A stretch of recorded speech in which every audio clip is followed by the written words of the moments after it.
오늘 대한민국 심리 읽어드립니다는 일하면서 고통받고 있는 수많은 직장인들을 위해 준비했습니다. 수많은 설문조사에서 직장생활 고민 1위로 꼽히는 문제, 바로 대인관계죠. 주변 사람들의 영향을 강하게 받을 수밖에 없는 게 사회생활이잖아요. 그러다 보니 내 업무 능력과 상관없이 내 주변에 어떤 사람이 있는지가 나의 사회생활에 지대한 영향을 끼친다는 거, 놀라운 일은 아닙니다. 그렇다면 사회생활에서 나에게 악영향을 주기 때문에 꼭 피해야 하는 동료, 누가 있을까요? 그리고 나를 괴롭게 만드는 그 동료한테는 어떤 대처법을 써야 내가 편해질 수 있을까요? 사회생활에 꼭 필요한 나쁜 직장 동료 알아보는 법, 그리고 그 동료를 피하는 법까지 오늘 속 시원하게 설명해 드리겠습니다. 안녕하세요. 인지심리학자 김경일입니다. 저는 회사에 강연 나가는 일이 진짜 많은데 그 기업에 강연을 갔을 때 조직 리더들한테 특히 자주 듣는 질문이 하나 있습니다. 어떤 사람이 조직에 가장 해로운가요? 조직에 가장 안 좋은 영향을 끼치는 구성원이 누구냐는 거예요. 그런데 이 질문에 대한 대답은 리더들한테만 중요한 건 아니죠. 조직에 악영향을 끼치는 사람이랑 나한테 악영향을 끼치는 사람의 결이 같거든요.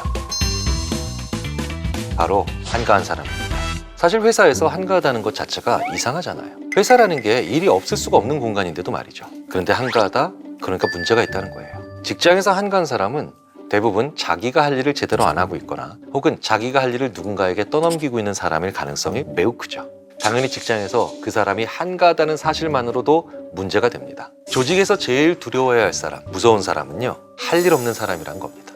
결국 남들의 성과에 무임승차해 가는 사람이잖아요. 그런데 무임승차하는 사람 중에서도 그 중에서도 더 최악인 경우가 있죠. 자기가 이렇게 프리라이더라는 걸 인정하지 않으려고 하고 심지어 모르는 사람.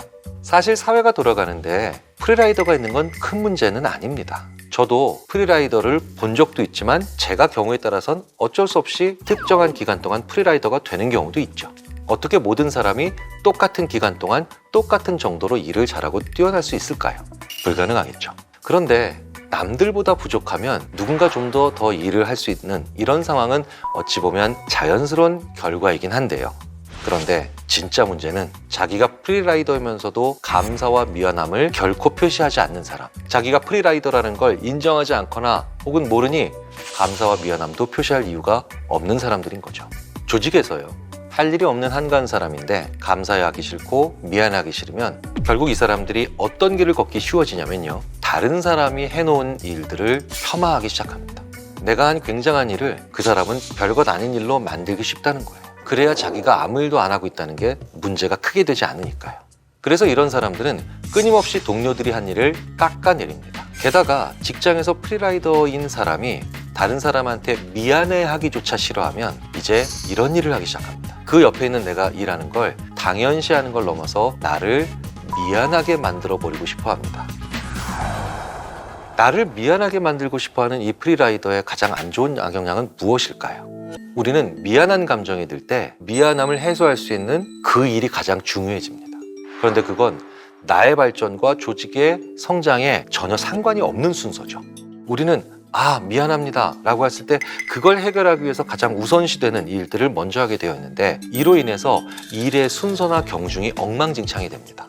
그래서 나로 하여금 미안한 마음을 가지게 만드는 사람들은 악영향의 가장 궁극적인 근본에는 일의 순서와 경중이 망가져 버린다는 거예요. 자, 그런데요, 이런 프리라이더 중에서도 진짜 최악의 유형이 있습니다. 한가하니까 주변에 있는 열심히 사는 나한테 깊은 관심을 가지는 사람이에요. 나에게 이상한 측면 하나를 주시합니다. 예를 들어서 내가 출퇴근을 제때 하고 있는지 궁금해합니다. 내가 무언가 별도의 일을 하고 있는지 궁금해하고요. 나의 식사 시간이 길어지고 있는가를 궁금해합니다. 하다 못해 내가 입은 옷에 대해서도 늘 궁금해하죠. 조직에서 제일 나를 힘들게 하는 경우는 한가한 사람이 나에게 관심 가지고 그리고 주시를 할 때죠. 사실 바쁜 사람은 그 조직 내에서 다른 누군가에게 필요 이상의 주시를 하지 않습니다. 물론 바쁜 사람은 결과 위주로 판단을 해서 날 속상하게 만들거나 번아웃이 오게 만들 수도 있죠. 하지만 날 속상하게 만들거나 번아웃 정도가 아니라 나를 뼛속 깊이 탈탈 털어버릴 수 있는 사람들은 한가한 관심자들입니다. 한가하면 그만큼의 시간을 어딘가에 쓸 수 있죠. 그런데 그 사람이 그 시간을 나한테 투자하고 있다? 사실은 투자가 아니죠.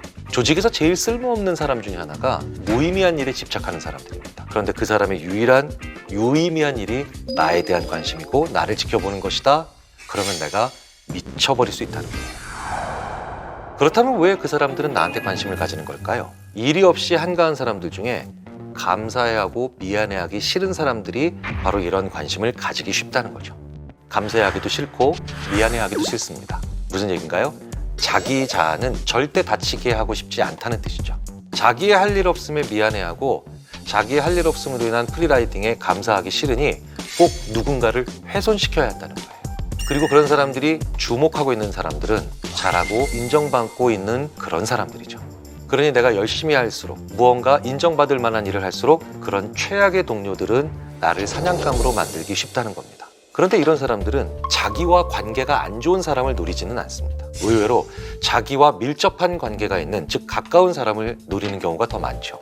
왜일까요? 저는 프랑스에 있는 건축가를 질투하지 않습니다. 제가 질투를 한다면 아마도 저랑 가까운 심리학자를 질투할 수 있겠죠. 목공은 목공을 질투하고 시인은 시인을 질투하며 화가는 화가를 질투한다고요. 이런 시기와 질투는 그렇기 때문에 나와 비슷한 일을 하고 있는 종류의 사람들 중에 잘하고 있는 사람들입니다. 그리고 더욱 중요한 건 우리는 가깝다와 나에게 우호적이다를 자주 혼동하기 때문에 이런 사람들에게 더 벗어나기 힘든 건 더 당연하죠. 자, 그렇다면 이렇게 나를 괴롭히는 한가한 프리라이더의 소나기에서 벗어날 방법은 뭘까요?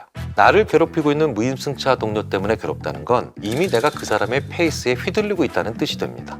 그러니까 그 사람의 행동이나 말 한마디가 자꾸 내 페이스를 흐트러뜨리고 있다는 것을 의미하죠. 그렇다면 나를 괴롭히는 이런 동료 혹은 주위 사람들로부터 벗어날 수 있는 가장 중요한 방어 방법은 바로 내가 적정한 수준의 바쁨을 찾아야 한다는 겁니다. 루틴하게 내가 할 일을 만들어 놓고 나를 괴롭히는 동료가 나를 휘두르는 말을 한다 싶을 때 그때 익숙하게 루틴하게 할 수 있는 일을 바로 다음에 배치를 해야 합니다.